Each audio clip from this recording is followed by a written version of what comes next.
Sebelah timur dari kerajaan Monian Empire, terdapat sebuah bukit yang berada di kawasan pedesaan yang sangat indah. Di dalamnya mengalir sumber mata air pegunungan yang nampak jernih, yang selalu dimanfaatkan dengan baik oleh para penduduk sekitar. Mereka adalah Freesmith, seorang pengrajin yang memiliki keahlian khusus membuat senjata peperangan. Mereka terkenal dengan sebutan sekelompok pandai besi yang sangat handal. Kelompok pandai besi tersebut dipimpin oleh seorang fighter ternama bernama Terizla. Ia mampu memasukkan kehidupan di dalam sebuah senjata, terutama pedang, yang mampu membuat pemakainya menjadi hebat. Bahkan apabila pedang buatan Terizla dipakai oleh manusia biasa, ia mampu mengalahkan para ksatria dan juga para prajurit perang, yaitu dengan kekuatan pedang tersebut. Selain pedang, Terizla juga membuat beberapa atribut perang lainnya, seperti halnya baju berlapis baja yang digunakan sebagai armor pelindung. Lapisan kulit baja dan juga besi yang ia gunakan dalam proses pembuatannya membutuhkan waktu yang cukup singkat. Terizla menganggap pekerjaannya ini adalah suatu hal yang mudah. Ia memasukkan elemen api ke dalamnya agar armor buatannya itu semakin kuat dan tahan akan segala serangan. Sedikit mengingatkan kita tentang sosok Balearic Torch Guardian. Ya, seluruh tubuhnya dilapisi oleh kulit baja yang terlihat sangat kokoh dan terbuat di atas kobaran api yang membakar seluruh lapisan armor pelindungnya. Terizla sudah lama mendalami akan hal ini. Kehebatan Terizla dalam membuat senjata telah tersebar ke seluruh Monian Empire. Namun hal ini justru membuat posisinya menjadi terancam. Tidak lama setelah kabar tersebut beredar, datanglah utusan dari Kaisar dengan nama kepercayaan kepada King of Light. Utusan tersebut menyampaikan bahwa Kaisar meminta agar Terizla dan juga para pandai besi yang lainnya untuk menyerah dan tunduk di bawah perintah dari Empire. Permintaan Kaisar tersebut ditolak secara baik oleh Terizla, sebab pengajaran yang ia dapatkan dari generasi ke generasi yang menentang keras adanya perbudakan kepada kelompok pandai besi membuat Terizla yakin untuk menolak permintaan dari utusan tersebut. Beberapa waktu kemudian, utusan Kaisar datang kembali dan meminta hal yang sama kepada Terizla. Dan jawaban Terizla tetap sama dengan jawaban pertamanya. Ia menolak dari permintaan yang sudah ditawarkan. King of Light merasa kesal terhadap keputusan Terizla yang menolak permintaan Kaisar beberapa kali. Karenanya ia memerintahkan pasukan Empire untuk memberikan kejutan yang kejam kepada kelompok pandai besi termasuk Terizla. Pada malam itu, peristiwa mengerikan terjadi di persekutuan Freesmith. Semua orang berlari ketakutan, termasuk bocah malang ini. Ternyata dia adalah anak dari Terizla bernama Julian.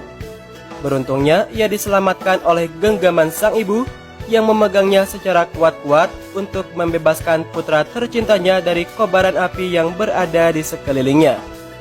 Tubuh dari Julian mengeluarkan aura hijau yang menyala, sebagai suatu pertanda dari ayahnya Terizla. Church of Light menghancurkan Freesmith, menangkap para pandai besi dan juga Terizla. Terizla dibawa ke Monastery of Light untuk dijadikan sebagai bahan percobaan. Di samping kobaran api yang berada di sekelilingnya, Terizla mendapati aura hijau yang berasal dari Julian untuk meyakini bahwa dirinya masih hidup. Namun keduanya memiliki nasib yang tidak beruntung. Kedua tangan Terizla terbelenggu dan tak dapat melakukan hal apapun. Sebelumnya, para Church of Light telah berhasil mencuri blueprint yang merupakan alat pendukung dari kelompok pandai besi. Dan sekarang alat itu disembunyikan. Julian adalah satu-satunya harapan bagi Terizla. Ia berharap Julian dapat tumbuh menjadi seseorang yang kuat yang dapat membawa keluarga besar Freesmith menjadi utuh kembali dan terbebas dari penyiksaan yang tengah mereka alami saat ini. Terizla yakin bahwa Julian dapat melewati ujian berat ini dan kelak suatu saat nanti dirinya akan bertemu kembali menjalani kehidupan seperti sedia kala, tak terkecuali istri tercintanya. Terizla berharap bahwa ia bersama Julian akan bersatu kembali dan tidak akan pernah lagi merasakan penderitaan semacam ini. Keduanya sama-sama berharap yang terbaik untuk keselamatan Terizla. Bahkan sampai saat ini, mereka berdua sama sekali tidak mengetahui mengenai keberadaan dari Terizla. Saat ini, pasukan Empire Church of Light tengah menjadikan Terizla sebagai bahan percobaan. Percobaan yang paling membuat pemimpin pandai besi tersebut menderita adalah rebirth, yang membuat para pandai besi mengalami kematian. Di sisi lain, ingatan Terizla secara terus-menerus dihapus dan dari sinilah Terizla meyakini bahwa Empire akan menerima balasan yang lebih kejam. Dan akhirnya Terizla dikurung jauh di dalam Monastery of Light. Setelah 10 tahun kemudian, para penjaga Monastery of Light masuk ke dalam dan menemukan sangkar besi yang merupakan pintu kelahiran kembali dan menjadi rahasia kejam dari Empire. Di dalamnya mereka menemukan sebuah tulisan pepatah yang antara lain, jika kepercayaan dapat membawa cinta, harapan dan keselamatan di dunia, lalu mengapa masih terdapat jiwa-jiwa luka yang tertinggal? Para penjaga membuka pintu dari sangkar besi yang pernah disinggahi oleh Terizla, dan sontak terkejut ketika melihat tulisan di dinding yang mengatakan, patahkan kepercayaan. Sudah waktunya untuk membayar atas apa yang telah terjadi 10 tahun yang lalu. Dunia harus diselubungi dalam kegelapan. Seketika itu Terizla kabur, melarikan diri meninggalkan sangkar besi tersebut.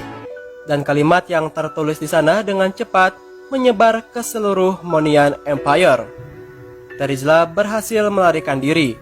Ia merasa terlahirkan kembali dengan postur tubuh tegap, layaknya seperti ia berada di masa kejayaannya dahulu. Dengan senjata besarnya, Terizla siap untuk memulai kembali pertualangan hidupnya. Ia memejamkan matanya dan menghirup udara bebas sedalam-dalamnya, seakan menikmati kebebasannya. Seketika ia merasakan sakit yang luar biasa. Seluruh tubuhnya terasa tertusuk ribuan jarum dan urat nadi di sekitar matanya menonjol. Terizla merasakan kesakitan dan kemarahan sehingga ia hampir kehilangan kontrol dirinya. Tak sengaja ia melihat pantulan wajahnya yang buruk rupa dan secara langsung mengingatkannya kepada kekejaman Empire terhadap dirinya dan juga kelompoknya 10 tahun yang lalu. Seketika itu pun, Terizla mulai teringat kembali dengan sosok istri dan juga anaknya, Julian. Sampai saat ini, dirinya belum mengetahui mengenai kabar dari keduanya. Peristiwa kelam yang telah terjadi sekian tahun yang lalu itu masih membekas di dalam pikirannya.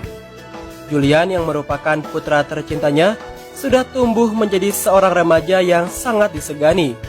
Namun Terizla belum mengetahui mengenai perkara tentang dirinya. Terizla ingin sekali bertemu dengan Julian. Ia terus memikirkannya dan membuat ia semakin terpuruk, diselimuti oleh kesedihan. Ketika memikirkan Julian, Terizla merasakan sakit dan mengeluarkan amarah. Ia menyadari bahwa kepalanya bisa pecah kapan saja.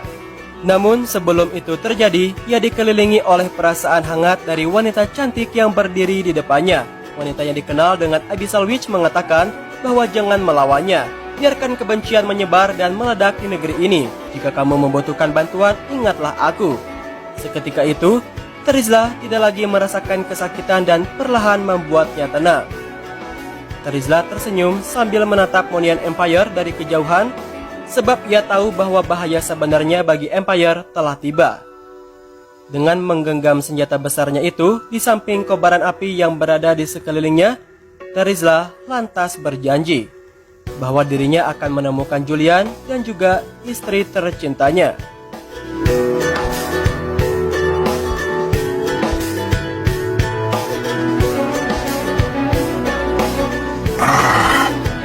My head hurts. The world should be enshrouded in darkness.